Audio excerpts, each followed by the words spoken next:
Hello, everybody. I'm Lance Lahnert here with Alex Fairley today, and we want to get the latest on one of the hottest topics really throughout the media this summer in Amarillo was the lawsuit that Alex filed against the city of Amarillo. And also, he recently appeared at the Texas House Ways and Means Committee, and we'll ask him how that went. A couple of things like that. And then, of course, in early October, the actual trial for the lawsuit will take place, and we'll visit about that. But full disclosure here, this is the third time Alex and I have done a little bit of a Q&A, and he never asked me to give the questions to him prior. I respect that about him endearly. Also, it's a chance for us, unlike on television where they're going to cut sound bites, that's just the job they have to do, or in a newspaper where you have to just maybe get one of Alex's best quotes or whatever. Here you get a chance for the full evidence of what he has to say, and that way. So I like that way of doing things, Alex. Thanks, Lance. Yes. Let's get to it if you don't mind. All right. You know, since I started doing these, man, I get like 4 or 5 questions about Alex Fairley all the time, but really number one is simply why. What was your motivation, Alex, in the filing the lawsuit against Amarillo? Kind of the easier way to introduce that might be about what it wasn't about, and that's it. This wasn't about a civic center, but you know what our city council did back in May, I think it was the 24th, is they basically voted to use a vehicle to take on $260 million of debt.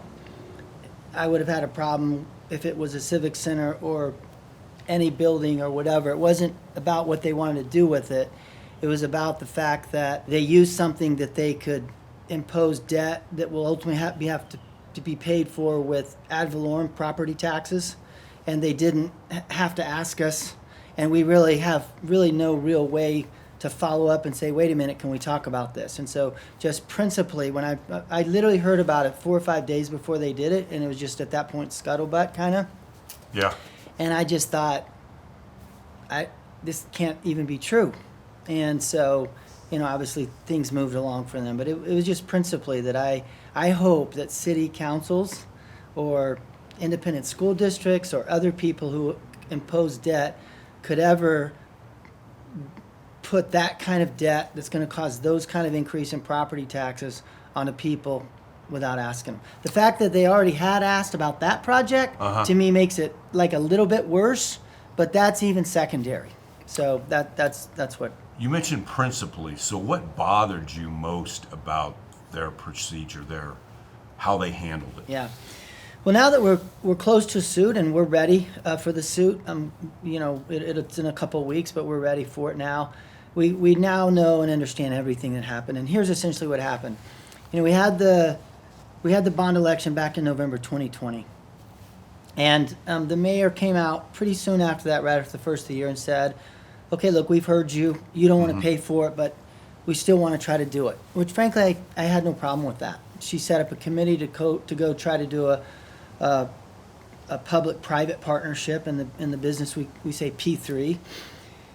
And that took about a year. They hired a well-known consulting firm and, you know, spent a chunk of money doing that. And that took us to, you know, about March of 22 this year. Right. Still looking for a way to pay for it. But that came back, you know, empty. And so they really had only one option. I mean, you can go ask the community, and those are general obligation bonds, and if 51% want it, you do it. 51% don't, you don't. That option was gone. They could come back and ask that again, but I think they knew probably that wasn't going to go well. And then there was an option to do certificates of obligation, which they don't have to ask the public to do. However, with those, there's a right by the public after they give notice they're going to do it to go do a petition and force them to go ask the public to do that. And they didn't do that. And the only third way that was a possibility was what's called a tax anticipation note. Some people say tax notes. Some people say anticipation notes. Yeah. Anticipation notes are in Government Code 1431 in Texas. And basically, a city council, if they have a majority of votes, can say we're going to go borrow, in this case, $260 million. They don't have to ask us. Doesn't matter if we like it, don't like it. But more than that, after they do it, we don't have a formal recourse in 1431, like we do with COs, to even go do a petition or say, wait a minute, we want to talk about this. And so the tricky thing here, though, is that that was the first step of what I think is an end around, because that tax anticipation note that they did, it's limited in the term of time you get to borrow the money. And in Amarillo, it's 7 years. So they voted that day to borrow $260 million in 7 years, has to be paid back in 7 years. That wouldn't be possible without doubling our property taxes. The 7th year, the payment on the tax anticipation note would have been roughly equivalent, like literally within a couple $1,000,000 of the entire amount of property taxes that we take in a year. So no way were they going to pay that without doubling our taxes eventually. But they were never intending to double our taxes or even to pay off the tax anticipation note.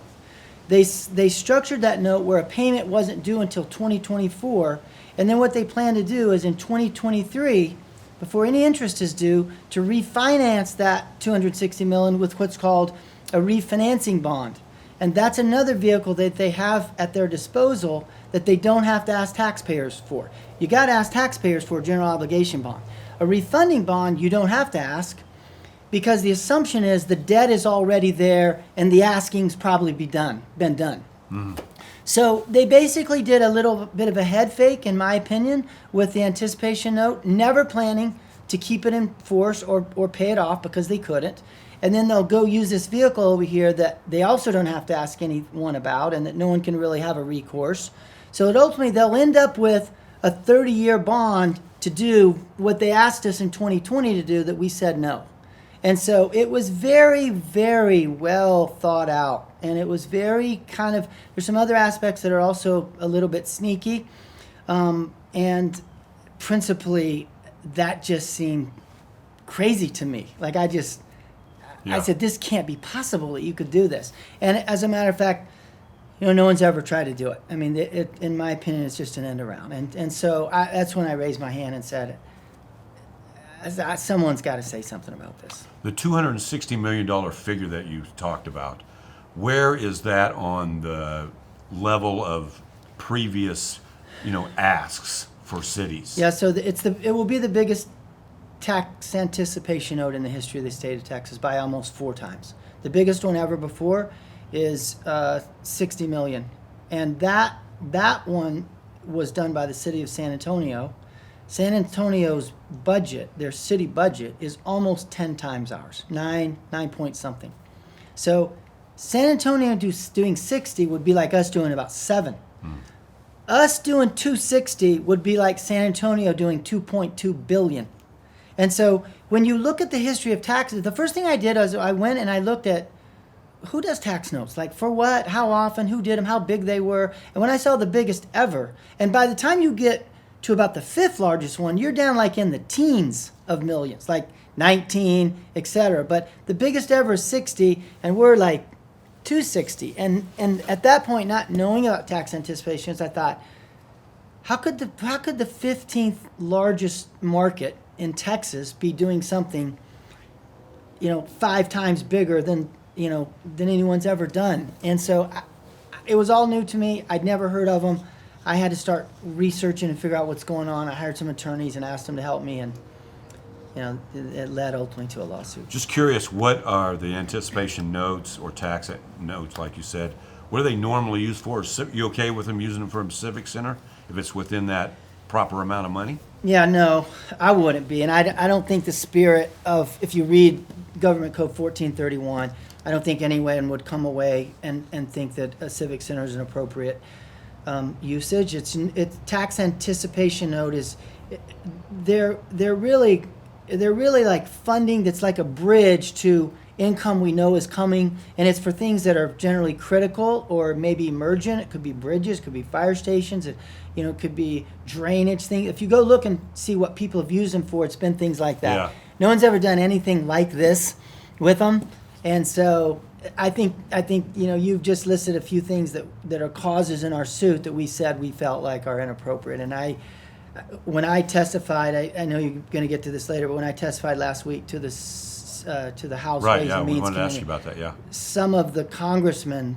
on that committee who clearly had a lot of expertise in this were they were aghast. They couldn't believe that, something like this would, a project like this would be used, a tax anticipation note. This is kind of coming from, well, let's just flat out ask you this. Why, I think you'd be crazy to spend the amount of money you have personally. All right, I listened to the interview or conversation you had at the House Ways and Means Committee, and you said maybe it's up to like 250,000, could reach 500,000. Let us know why you're doing this, Alex.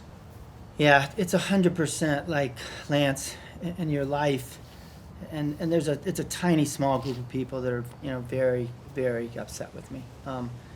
I when you walked up to my house, I was on the phone with a very nice client in Amarillo who they called to fire me. Oh wow! And it was a group of these people who just they can't tolerate somebody with with the audacity to disagree. And wait, stop there a second. What? How does that? Did you know these would be the consequences when you're stepping out in the public arena like you have? I received a threat from this group of people a couple years ago that if I didn't back down on this issue, that they would get together and fire me and fire Fairley Group. And actually today the very last one did. First of all, we're good. Like we're good. Okay. We're, all right. we're, That's all. Yeah. We'll be able to make the house payment. Just Yeah. fine. Okay. But you got to decide in life: are you living on principle? Or are you living on circumstance? And circumstance, one of these folks said to me, "Alex, I know what Ginger did was wrong, wrong, wrong." I'm quoting them verbatim, but this is the only way we can get a civic center, because all these people will vote against it. And that's a decision based on circumstance. The circumstances are such that most people don't want it, but I want it, so if we got to do it this way, we should get it. Principle says no. The rules are that if half the people vote no, then the answer is no. And if there's a small group of people who think their opinion is better, like they don't get their way. And that's principle. And I answered this person when he said this to me. It was literally the day I filed the lawsuit. It came up in a lunch meeting, and I told him I'm thinking about filing a lawsuit. And I said, no, like it doesn't work this way in America. And we look and watch what's going on in Washington every day out here in Texas, and we think like the country has lost its mind. And yet in Amarillo, we're doing the same thing. Yeah. I would say to the people that think this is a good idea to go forward this way, not with a civic center, but with anything just because we can and we think we have the authority, I would say, why do we ever have a bond election? Like, why have a bond election if you can just do it anyway? Yeah. And if this way, that this end around that they think they found holds, there'll never be another bond election in the state of Texas. Like, why would you, if you have the votes on a city council, why ask them? You can just do it anyway. Now, we think that's wrong. We think we're going to prove it's wrong. And if we don't, I think the legislator is going to make sure that everyone knows it's wrong. But at the end of the day, Lance, to answer your question, it's just, there's some things, there's some hills that you choose even to die on. Mm-hmm. And this principle, physically, of course, I wouldn't die for this hill, but principally, this is a hill. And I'm staking my flag, and thankfully, so many people have come and said, we're with you. Yeah. And so, I feel good. There's a price to be paid, but I would do it again tomorrow. Let's talk on the Civic Center for a second. I get the question about you. Why doesn't Alex want a Civic Center? I know that answer personally because I know you. But, and obviously the city council wants it as well, Alex.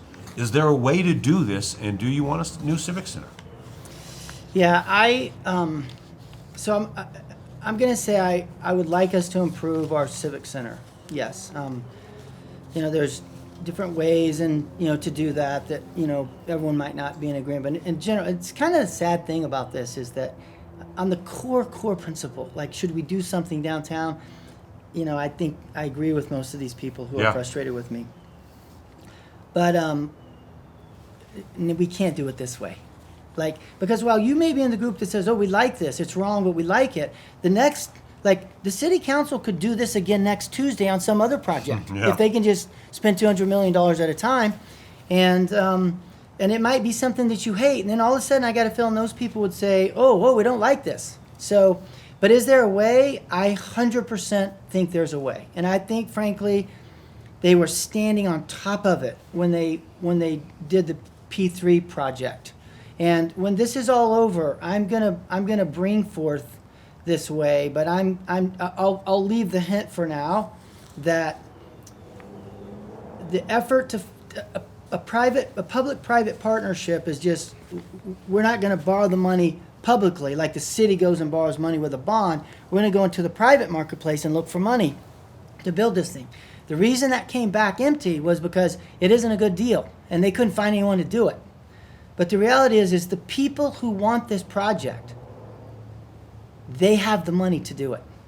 And I would be in that group. And so I'll leave that for now, but if the answer at the end of the day is we want to do it as long as all these people who don't will pay for it, I'm not okay with that. I would say if we really want to do it, the people with the money, like, let's step up and let's do a public-private partnership, and maybe, we ought to be the private. Yeah. So there's a way. I'll be way more definitive about that when we get through this lawsuit, because if they win the lawsuit or somehow the petition doesn't hold up, then project's going to go on. Won't matter. But if it gets stopped, like I did last time, we will bring forth a solution that I think a lot of people might be interested in. You were down in Austin recently at the House, invited to be at the House Ways and Means Committee, and it was on this subject that we're talking about today, obviously. Can you take us into how that went and how you got invited, and what were your reaction that you got? Yeah, so I just got an email from a person on the staff of the Speaker of the House's staff, out of the blue. I don't know where they got my email address even. And they just said, we've heard about what's going on in Amarillo. We have a hearing going on next week, which was last week. And they said, would you be willing to come testify? And it was a day I could do it, and I agreed to go do it. So I mean, I can only go by the comments. Yeah. But I think it went really. I don't think it could have gone better. I won't go over all of them, but the chairman of that committee. Take us to your highlight, though. What'd you think you hammered home most that you wanted? I just told a story. Like I don't think you got to sell it. I don't think you got to dramatize it. Yeah. Like people in there. I've said to people, even if this turns out to be legal, it isn't right, and everyone knows it isn't right. This person I'm referring to, who's been a friend for a long time. I would never tell people who he is, but he said, I know it was wrong, and so even if it turns out to be legal, and they think they found a legal way through the minefield, it isn't right, and everyone I think knows it. And so I just told them the story, what happened. It was very factual. I don't think anyone would refute the facts. I didn't leave anything out. It was a full story, and their response was this can't be. Like one of the guys said, no other municipality in Texas better be looking at this, because we're not going to let this stuff happen. But the chairman of the committee said, Alex, thanks for coming. We're fixing this in the next legislative session. And so I don't exactly know what that means or what happens, but I don't think I could have got a better response. As a follow-up, I was on the phone this morning with the Senator Betancourt, who now has asked me to come to Austin this week and testify before a committee in the Senate.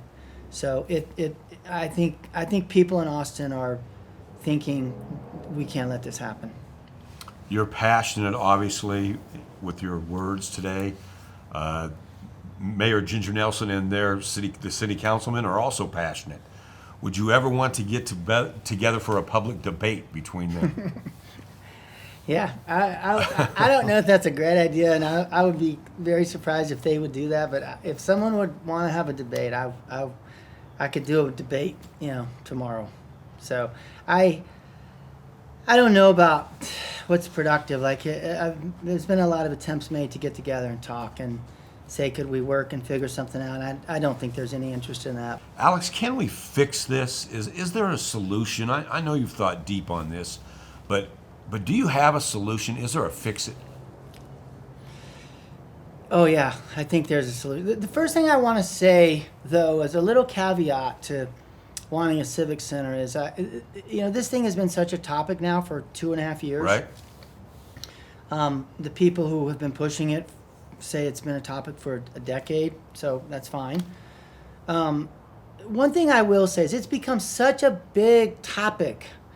I get the feeling that those who want to do it and want to do it in this kind of biggish way, at any cost, no matter what taxpayers want, I think that almost we can't be a legitimate city unless we build this thing. And I got to tell you, I think we are so legitimate. I mean, we're an amazing city, and in Hodgetown we have something that if you look at the cities in our size market, we have something that many don't have.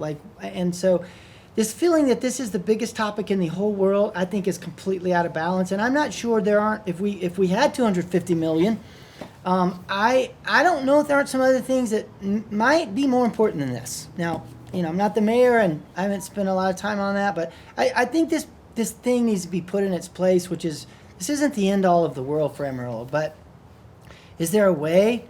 I think there's totally a way to build a smart, right-sized plan.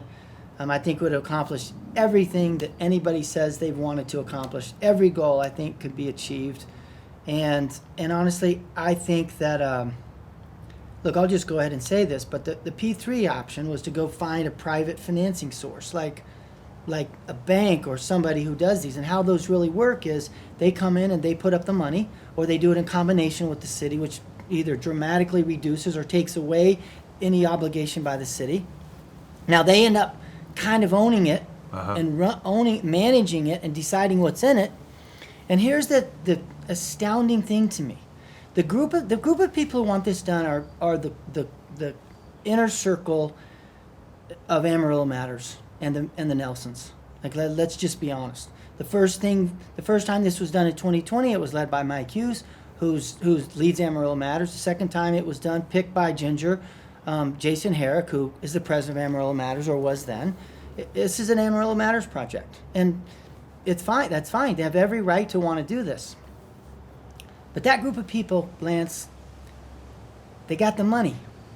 These people have the money to do a private deal with this thing. And I would say to those people, if you want this bad, then let's get our checkbooks out, and why don't we agree to come up with half of it? Here's what I would even say to that. I didn't think you'd go here. I would put up the first $20 million. Wow. Let's get together, get your checkbooks out, and let's fund half of this.